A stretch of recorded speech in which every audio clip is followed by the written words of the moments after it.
Morning, everyone.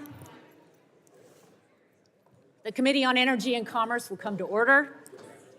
The chair recognizes herself for an opening statement. Welcome, everyone, to Energy and Commerce's first meeting of the 118th Congress. Today, we will welcome our new members, and we will vote on our rules and organize our subcommittee assignments. For 227 years, the Energy and Commerce Committee has been at the forefront of the most important issues before us as a nation. It's the oldest committee in Congress. It was here at the beginning for the very first hopes and dreams in the promise of America, where we have lifted more people out of poverty and led the world in raising the standard of living through free markets and individual liberty. Millions of Americans are depending on us to tackle today's greatest challenges so they have the opportunity for a brighter future. Like families who struggle to afford their gas, grocery, doctors, and electricity bills. Young people in danger of dying from fentanyl poisoning. Parents telling big tech to stop manipulating and harming our kids. Parents who want accountability for school closures that hurt our children's mental health and well-being. The person with a disability like my son Cole, who dreams of a life full of possibilities. Patients who are searching for a cure. The next generation of thinkers and doers who want to create new things to challenge our broken institutions and broken systems. So many in America are in need of hope and healing, and all of us are eager to begin the people's work. We will honor ENC's rich history of plowing the hard ground to legislate, deliver results, and help make people's lives better. Of course, it isn't just what you do, it's how you do it. Trust is key. It's where the magic happens, and it's foundational to everything we do. Where trust has been broken, we will work hard to rebuild it. Restoring accountability will begin with robust oversight.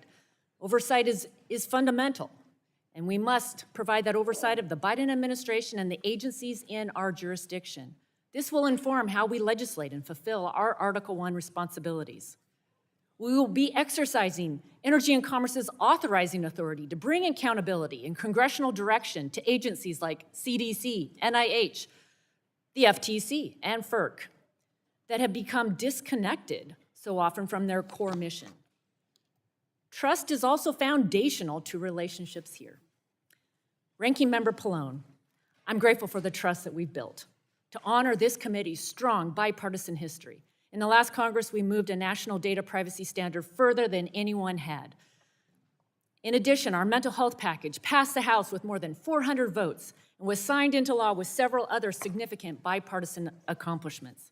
I want us to keep building on this work, move more across the finish line, and keep the pressure on the Senate to act. And finally, I look forward to opportunities ahead to engage in the battle of ideas. I believe that ENC must lead a different example than the broken institutions and systems, like the media, our universities, big tech, and the government, that are shutting down the freedom to debate. Listening and welcoming ideas is how we drive better outcomes. I think about America's origin story, the story that began with we the people. Our start wasn't about any specific individual or position of power or political party. It was about all of us searching for a more perfect union. We fought a civil war. We passed a constitutional amendment to give women the right to vote. We've defeated freedom during 2 world wars, the civil rights movement, and we will continue our search for a more perfect union today. None of us are perfect. Our founders certainly weren't perfect. And this search that continues is bigger than any one of us. Together, we can lead the way to inspire people to again believe in the promise of America and remind them that American leadership for free speech, free markets, and individual liberty matters. It matters, not just for improving people's lives and raising the standard of living here at home, but showing people around the world that there's a better path than the oppressive, authoritarian approaches like the Chinese Communist Party. So I look forward to working with all of the members in the days ahead. Let's see here. So let's see here. I have the honor of introducing our 9 new members on the Republican side of the aisle, 9 new members of the Energy and Commerce Committee. First, we have Congressman Randy Weber, who's not here. Is he here? No.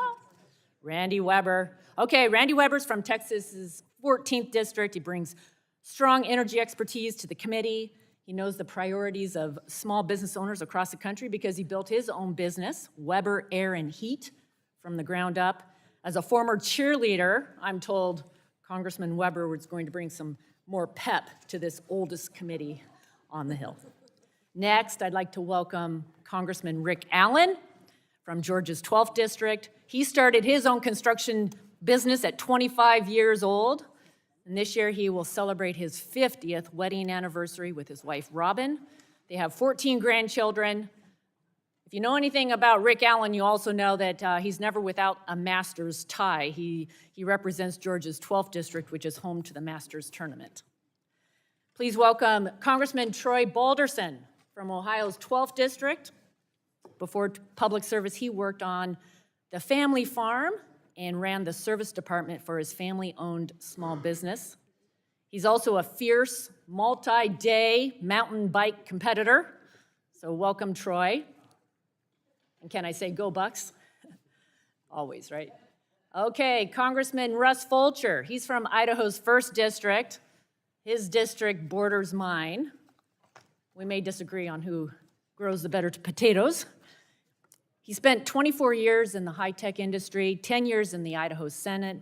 He led the largest tax cut in Idaho's history, and we're proud and grateful for Russ. He beat cancer in 2021. I'm pleased now to recognize the 2022 Congressional Baseball Games MVP, Congressman August Pfluger from Texas's 11th district.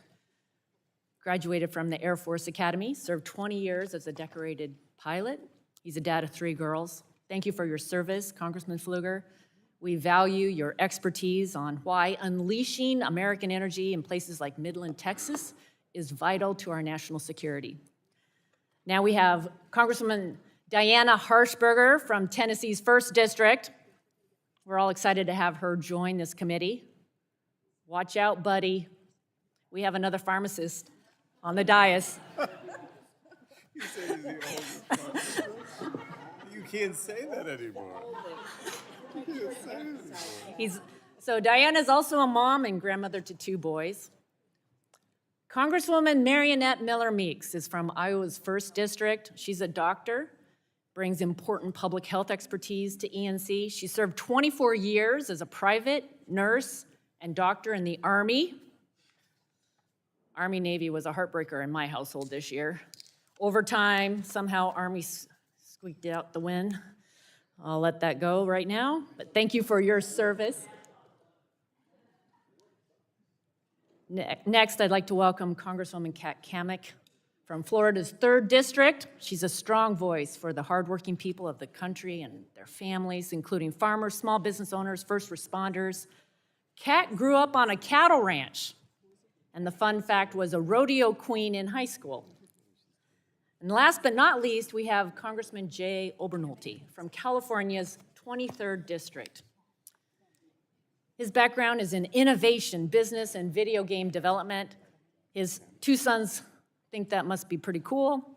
And in addition, Congressman Obernolte served in California's state legislature and as mayor of the city of Big Bear Lake. So again, welcome to all our members. We're excited to have you on the team. And I know that you're going to make the biggest impact possible for those you serve on this best committee in Congress. Now I'd like to recognize my friend from New Jersey, Mr. Pallone, for 5 minutes of an opening statement. Thank you, Chairwoman Rodgers. And I know you talked about the